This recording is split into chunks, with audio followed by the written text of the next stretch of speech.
sued by the guy that made that robot.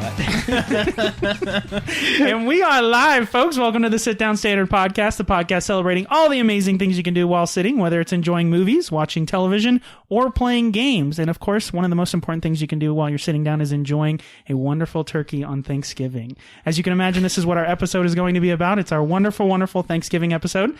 We've got some other cool surprises. But before we get there, like we do in every episode, I want to give some love to our sponsor, 1,000 Books Before Kindergarten. They're a nonprofit charity that is encouraging parents to read 1,000 books before their newborn, infant, or toddler reaches kindergarten. And I'm going to start with Gerald. Gerald, is it difficult to read 1,000 books before your child reaches kindergarten? No, it's not difficult at all. You're supposed to say yes. That's your shtick, man. My shtick is I'm stupid. But actually, Jordan, is it difficult to read 1,000 books before your newborn gets to kindergarten? No, and I did my homework. And Nice. what sparked my homework is, have you guys watched MTV at all? I try not to. When they had music videos. Okay, but do you watch it now? No. Occasionally. There was something on, and I watched. My wife watched. I watched. Whatever, it's on. And there was a Shannara commercial. There you because go. the new Shannara show is starting in January. Shannara Chronicles. The book you're I'm so excited. Yep. I love Shannara. So I thought it would be appropriate for me to do my homework, do my math. So I thought I would quickly go over what you need to read. There's merely 22 books. That's it. that you need to read. Get started now. There's okay. Now you skip Word in the Void and don't worry about Defenders of Shannara. Those are two trilogies you can skip, Okay. and you still have 22 left. There's the Genesis of Shannara, that's the trilogy. Legends of Shannara, that's 2 books. First King of Shannara, prequel. Original of Shannara trilogy. Heritage of Shannara, All that's right. 4 books. Okay. No, I'm not done. Voyage of Gerald Shannara, that's a trilogy. Hydra of God. Shannara, that's a trilogy. Dark Legacy, that's 22 books. You only have to read that 46 times, average 550-page book. No problem. Exactly. Easy. Think how smart your kid would be if you really did read Shannara books like that. That would be awesome. They would come, their first word would be like, how does the evening find you? Anyways, 1,000 books. You can, of course, read Shannara books, or of course, you can read something a lot easier like Cat in the Hat and all those great books. Actually, check out Fine. episode 8. We talk all about our favorite books that we read, including Animorphs. Which Animorphs. I just figure people get bored if I say that every week. That's okay. But that is what I would read. But every definitely week. check out all their great stuff. Again, 1000booksbeforekindergarten.org. They have reading logs where you can actually keep track of all of the books that you read to your newborn, and then you can, of course, give it to them as a keepsake as they get older. How awesome would that be? So again, check out their stuff, 1000booksbeforekindergarten.org, and we want to, of course, thank them again.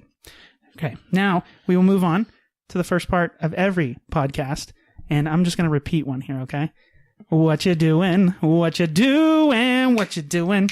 What you doing? Jordan, what you doing? He did add the snaps. I did. That's true. It was slightly different. A little bit more to it, yeah. I don't know. You're going to need to pull a guitar out at some point. At some point. What have set, I been maybe? doing? Well, first of all, I was looking for my Warcraft 2 executable throughout my vast amounts of data that I have, and I could not find it. Well, it's because I was remoted to my computer, so I only have my shared folders. It's got to be hidden somewhere. I couldn't find it, but what I did stumble upon was the awesome game called ZombieBall. And a few of you might not be aware of ZombieBall. I think only 2 of us, in Okay. fact. Is this on Steam? Or Okay, all of Greenlight? us may not be aware. I'm very aware because I made ZombieBall. What? Yeah, Jordan is a game developer now. Yeah, I was You're like Gabe Newell. Exactly. I wish I knew who that was. From, what? From Valve, right? Come on. He's the president of Valve. You're a details guy. I don't know nothing. Okay, well. Anyways, ZombieBall is a game that I started developing like a year ago, and it's based off of an old school game that I used to play, but instead of that game, it's full of zombies. Duh. And- way better. Winner. You can't claim copyright on that. Winner. It's zombies. That's right. And so basically you're just playing a football, but you're all zombies, and you're running up and down the field, and you fall into pits, water pits, fall into sewer pits. You throw a ball back and forth. It's awesome. You get weapons, fight each other. Zombies and football, 2 great tastes that taste great together. That's what I'm saying. So it was a lot of fun to play my old game. It's super buggy. It's alpha. I played it, though.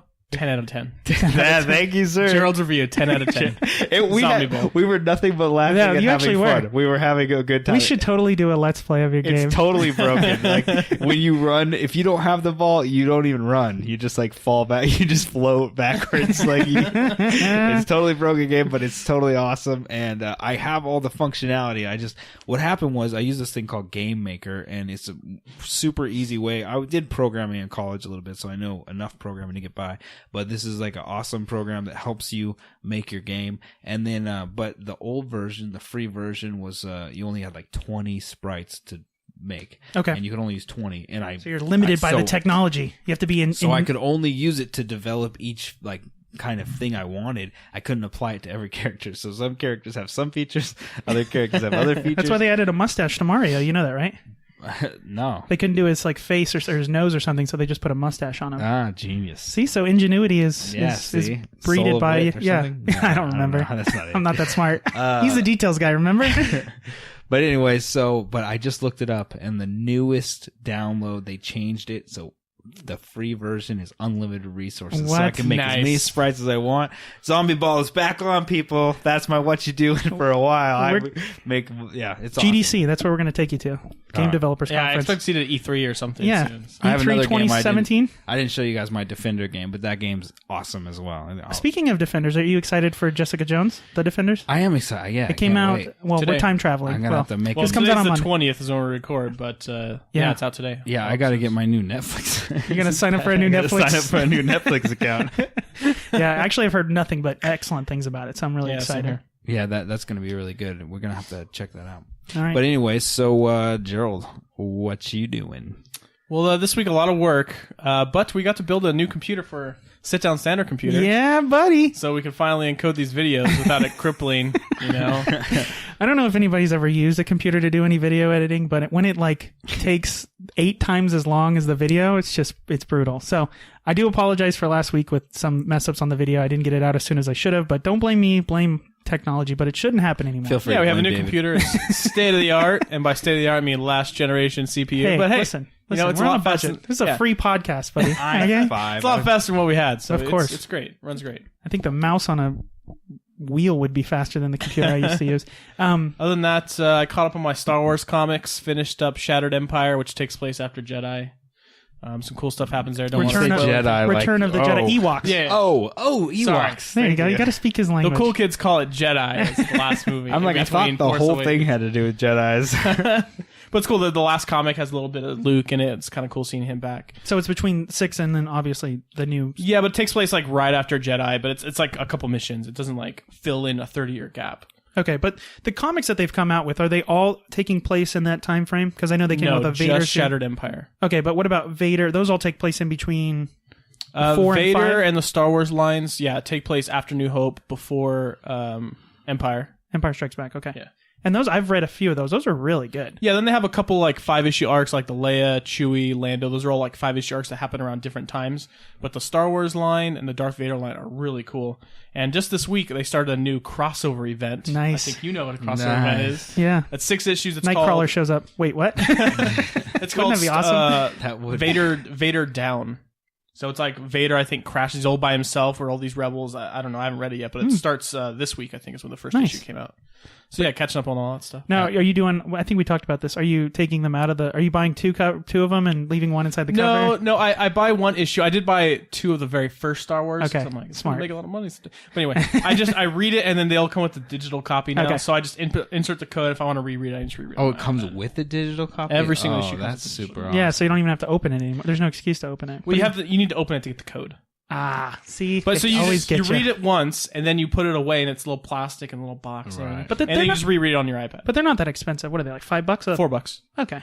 And you can you sign up for like a monthly subscription where they mail it to you, or do you have to go to a comic book store? I go to the Maximum Comics and I have a box that they have my name in. So every Oh, single time that's a new cool. Star Wars comic comes out, they just save it for me. So I pick up like once a See, month. this is why you that's should still go to a comic book store. You Yeah. get your own one. Shouldn't you go to like on Wednesdays? Isn't that comic book day? Yeah, it's Tuesdays or Wednesdays, but I go once a month. No. And pick Just up to all get of them. like 4 or 5 of them. So I told my friends at work that we have tickets to go see the Star Wars movie on Saturday, Yeah. and now they all think I'm like the Star Wars guru. And they're like asking, I'm like, yeah, totally know about that. Yeah, exactly. Lando, what? Lando Calrissian, Billy D. Williams. Yeah. Anyway, No. David, what you doing this week? What I am doing this week is a little bit of what you did probably all last week, and that is playing the brand new Fallout 4. Well, I guess it's not so brand new, but playing it like crazy. What happened when we built the new computer, we put Windows 10 on it, which I didn't have before. I had Windows 7, I think, or Some pirated copy of something. I'm just kidding. It didn't work. The whole computer didn't work, so it didn't matter.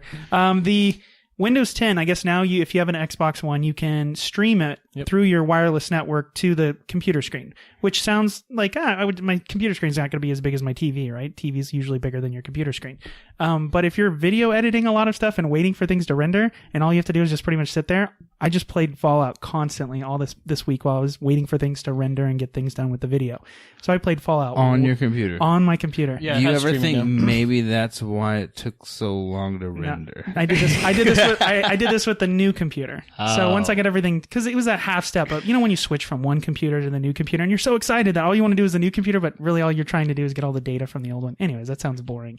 But played Fallout a lot more. Love the game. Love you're kind of this game. Disappointed last week. But. I was. It was a little too robust, and I kind of moved away from the building settlement thing, and I moved away from the gun crafting, and I just started. First of all, there's a place where you can mix paint. Have you seen this? Yeah. What is that? You need to get the green paint for the guy in Diamond City. It's ridiculous. There's a paint mixer. I went up to it and it's like, do you want to craft some paint? I was like, really? Really, game? I think it's only for that one quest, but you can bring him blue paint and you test it and he's like, I asked for green paint. So you have to mix blue and yellow together. Are there like certain kinds of paint? Is there like... He's like, this is Valspar. Come on, man. Right, That's for forest green. That's for semi-gloss, bro. Disney green. Yeah, by the way. Okay, anyway, I'm not going to get on that rant, but so I played it a lot more. I love it. I just got past kind of the main quest. One of the things that you do is you find this personal private investigator, and he's half... like robot, half like human. He's a synth, yeah. Yeah. Well, he's all robot. Well, he's all robot, but he has like a facial character. He's just so cool. Like his voice acting, he has like this. Nick he has like Valentine. his name's Nick Valentine. He's got a ruffled up fedora, and he's got like think a of the old PIs, and that's exactly who he is. It's so cool. Like the flair in this game, and there's a couple parts in the game where you get to a point in the game, like there's a mission where you need to go to the top of a tower, or a mission where you go to the top of the stadium, and it gives you this sense of scope from this game. It's like the mission is okay, but the whole point of the mission, and I maybe I'm wrong, but I think the game developers did this, is you look out on the tower at the very top of the tower, and you see like this just huge landscape of how robust this game is, and you're just vast. Yeah, it's just vast. It's one of my favorite things about Assassin's Creed is climbing up the tower and just looking around, because it's just, and it's one of those things where you can literally go anywhere that you can see, you can go. And I love that about Fallout. So they it seems like they showcase that in a few different spots in the game. Well, especially Diamond City, because it's built off of a baseball stadium in Boston. Fenway Park. Yeah, and I didn't really know that. He's like, oh, this is the old wall, and you could see the scoreboard. But I'm like, this Green doesn't Monster, look like... bro. Come on. Sports. It doesn't look like a stadium because it's a city, but when you do that quest, you look out and you're like, holy crap, it's like a humongous baseball field. It's so cool. Yeah, and they have like a shanty town, like this Diamond, is it called Diamond City? Inside of it. Yeah, Diamond City. The market is inside this baseball field. So like on the actual field, and then when you go up higher, you can start to see all the, the stadium seats and then the Green Monster of Boston. So I didn't realize that. And then when you walk out of the city, it's the tunnel, Yeah. And the players come in, you're like, oh, that makes so much sense now. It's little things like that where, I'm always frustrated in that game.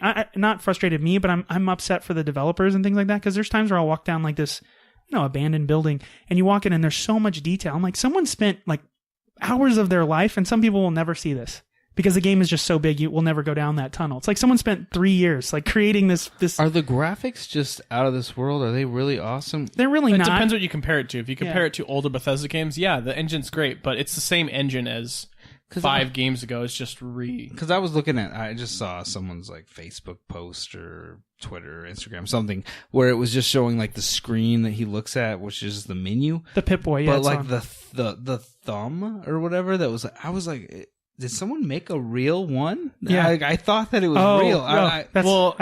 You were looking at a real thumb. I was looking at a real thumb. Okay. I was like, those are amazing graphics. I couldn't tell. That's pretty funny. Is it the real Pip-Boy? Yeah, so as one of the collector's items, you can actually buy a Pip-Boy that sits on your arm, and then you can put your phone in. Yeah, you put your phone. I think it's an iPhone that'll fit inside there, and then it actually interacts with the game, which is so ridiculous. I mean, it's pointless, but I mean, I have it on my phone, but it's super cool. But it's definitely one of those cool nerdy factors. Okay, so it was a real thumb. It was a real thumb. I was like, those are the most amazing. That's the most amazing thumb I've ever seen in my life. Like, those are some awesome graphics. Because when I think of Fallout, I think of that little kid thing, and I'm like, those graphics are just like a cartoon. Yeah, the Vault Boy. But that was an amazing thumb. Yeah. For the record, the graphics are great. If you compare it to something like the new Tomb Raider game that came out the same exact day, Tomb Raider looks cool, awesome. Or even like The Witcher, which came out earlier this year. I mean, but those games aren't... Those games aren't nearly as in-depth as this game. Even something like Witcher, which is, open RPG. Yeah. Fallout is still more in depth. And there's But more to do. the storytelling is so funny. The music is great. The guy who's the DJ for Diamond City is hilarious. He's kind of like this introverted person who's trying to be like a DJ. Yeah, that song was cool. I guess we'll play this one. Yeah, he's like really. That changes though. Oh, okay. Well, There's a quest. spoiler alert. Oh man, you ruined it for me, bro. So, anyways, I definitely recommend anybody check it out. And then I think we'll It'll talk. ruin your life though. Yeah, it will. You can't stop playing. Yeah, you really can't. Especially if you find out that you can just sit. You don't even have to get up to go play it at another spot. You can just do everything from your computer. It's bad news. That's the only reason now I want an Xbox. So you can stream it to your. I think that's amazing. Yeah, you're one of the few that still have the TV problem, right? I do have the TV I have the same problem. Well, it's not really a problem. It's just like You want to hang out with your wife while she's watching TV. Exactly. Yeah, She's what a gonna be terrible watching- husband. I know. She's gonna watch TV. Here's my option. I can go upstairs on our other TV and play video games. Right. And then it's just like, okay, well, I'll see you tomorrow. Yeah, that's what my wife thinks too, and it's cool. I can play it on my laptop next see to you her while she tomorrow. watches. TLC. So that's why I do a lot of my retro gaming because I got the emulators, got the games. I can play Super Nintendo, regular Nintendo, and then Play it in your laptop, 64, right? and I just play it, on the laptop while she's watching whatever on MTV. And so if I have the option of playing my Xbox 360 on my Xbox One, One, man, you still can't I'm get gonna it. get an Xbox 2 before you guys. I'm gonna go straight to 2. But if I could do that on my laptop, and that would be awesome. I would play all the time. we'll get one this holiday season. Yeah, we'll talk about that in a little bit. We're going to do some Black Friday deals. So you got to tease it, okay? Stay tuned. Stick around. Okay.